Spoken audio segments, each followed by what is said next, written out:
volunteer. Can we go next? All right, sounds good. Group 18. Yes. Take it away.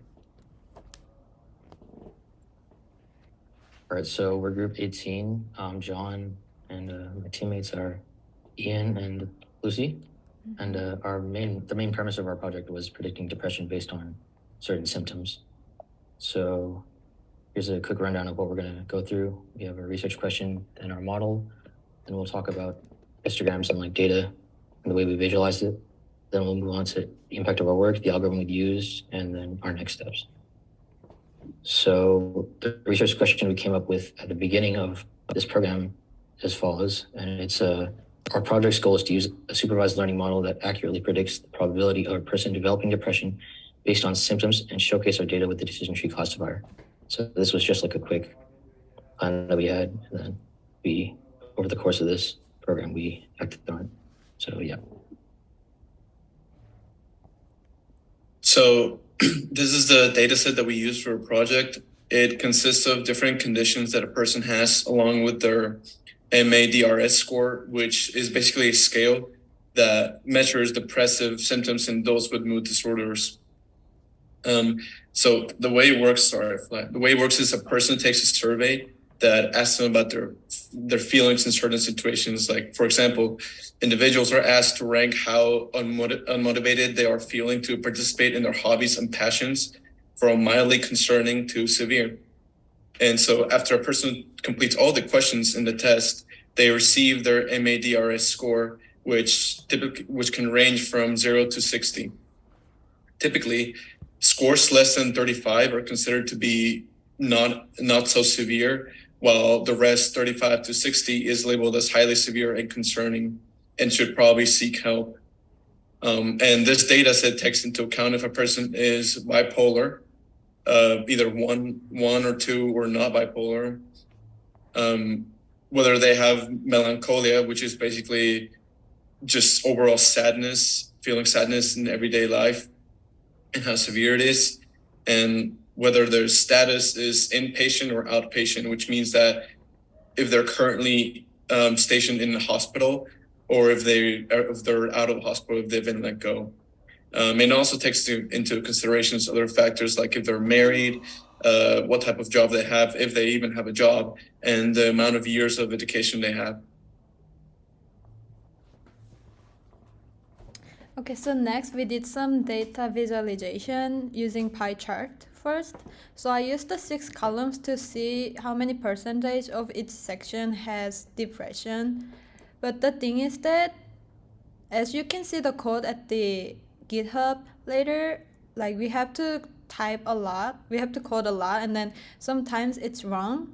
Because the reason why I used only 6 columns out of 7 columns is that one of the columns didn't actually make the graph I wanted. So I thought by using them, I'm gonna get biased result later. But if you look at the next slide,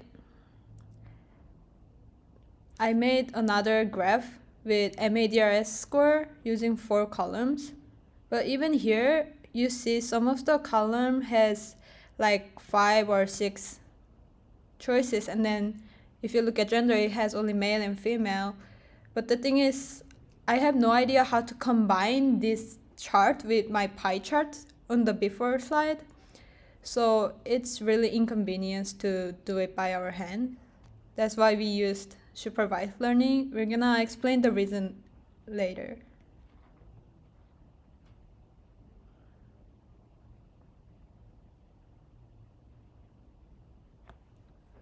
You're muted. I was muted. Yeah. So what are the positive impacts of machine learning in relation to mental illness? So as the slide kind of states, the advancements of artificial intelligence are already changing how we work in certain fields. And through enough training, a machine learning system could understand how to correctly diagnose depression along with other mental illnesses. So by feeding data from previous cases into a model and letting it analyze the symptoms and how they impact and how they lead to the conclusion, how those symptoms impact the conclusion, whether they have depression or not, or any other type of mental illness, a model can learn to correctly diagnose them. A good effect of this is that machine learning can help speed up the process of analyzing someone with a mental illness so they can start searching for help faster. And not only that, but it also saves them the hassle of a doctor's visit. But that is not to say that the application of machine learning is not free of its downsides. As we all know, bias is always an important factor to take into consideration when working with machine learning, because if not, it could skew the results of our model very, very badly. So as an example, a model could repeatedly see cases where a person who is unmarried or single repeatedly result in being diagnosed with depression, which means that their MADRS score being higher than 35. Now, but we know that this is not reality because obviously not everyone who is single or unmarried has depression in real life. So we must train our models well enough to ensure that they understand that being depressed and single can be unrelated, or otherwise we will get skewed results when applying our model.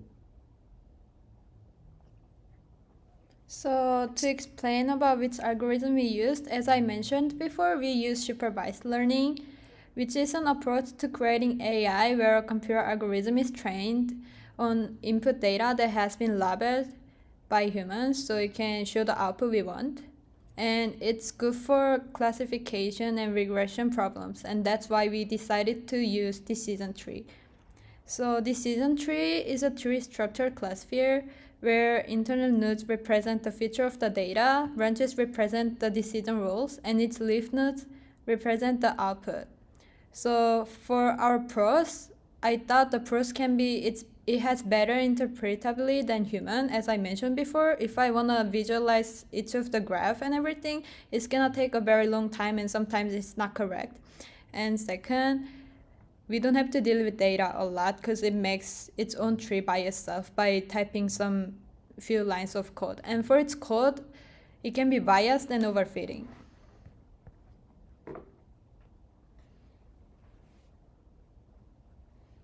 So for the creation of our decision tree, we decided to drop the columns MADRS2, days, number, and MADRS1. MADRS1 was dropped because that was what our model was trying to predict. It was the end goal. Hence, we put it as our output, as our Y value.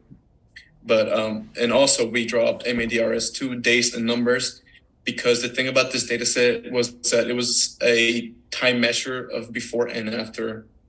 It was a recording of how people's depression changed after a couple of days of doing activities that were scientifically proven to help reduce feelings of depression and sadness. So they were not useful to our intended purposes. We weren't trying to compare before and after. We were trying to see how the initial symptoms impacted a person's score. So we created our training and testing sets with a training size of 0.4 because our sample was relatively small.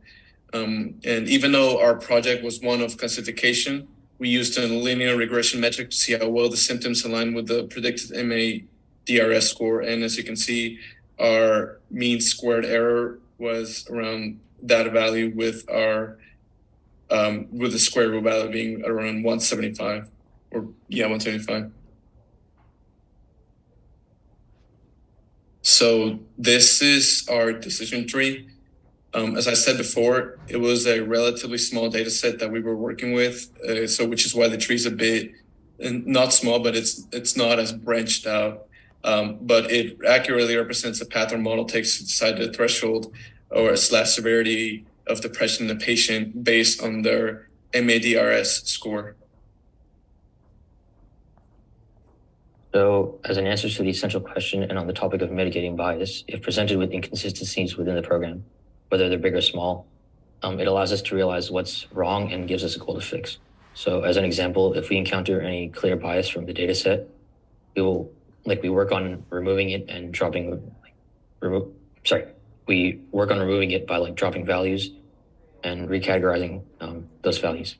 In terms of the amplification of bias, it's definitely possible that we ourselves can make mistakes. Subjective opinions affecting the program is a big one, which might impact the algorithm quite a lot. And another type of application could be the improper use of data sets, such as finding relationships between two completely unrelated variables. So with this in mind, mitigating the potential bias within our code took lots of priority, and not letting opinions or other biased factors affect the interpretability of our model was the main focus. So for our next step, throughout our visualization, it shows that its environment around us can affect the possibility of getting depression. But the thing is, as my teammate mentioned before, we have a small data set. But it would be nice if we look at more people in the world, so we can make our data set bigger and then modify new decision tree with a larger data set so it cannot be biased a lot as right now. And for that we need permission from each patient because we're gonna be using their MADRS score and their environment. So it's gonna take more time. Maybe if we work on really hard by end of this year, hopefully we can get more larger data set.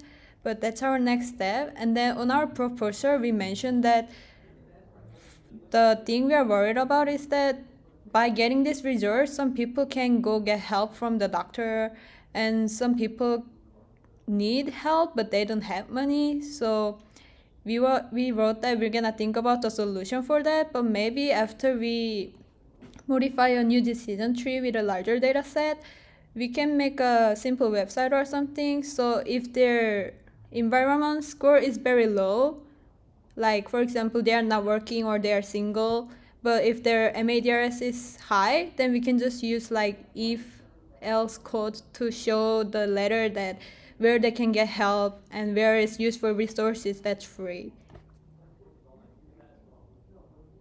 So here are some citations. The link to our GitHub is right above this image, and here on this side are our sources.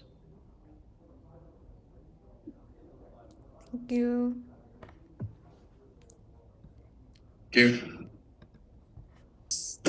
Congrats, you guys are done. It was a wonderful presentation. I like how you guys ended it up with like AI4ALL logos and stuff. That was really cool. And the school logo.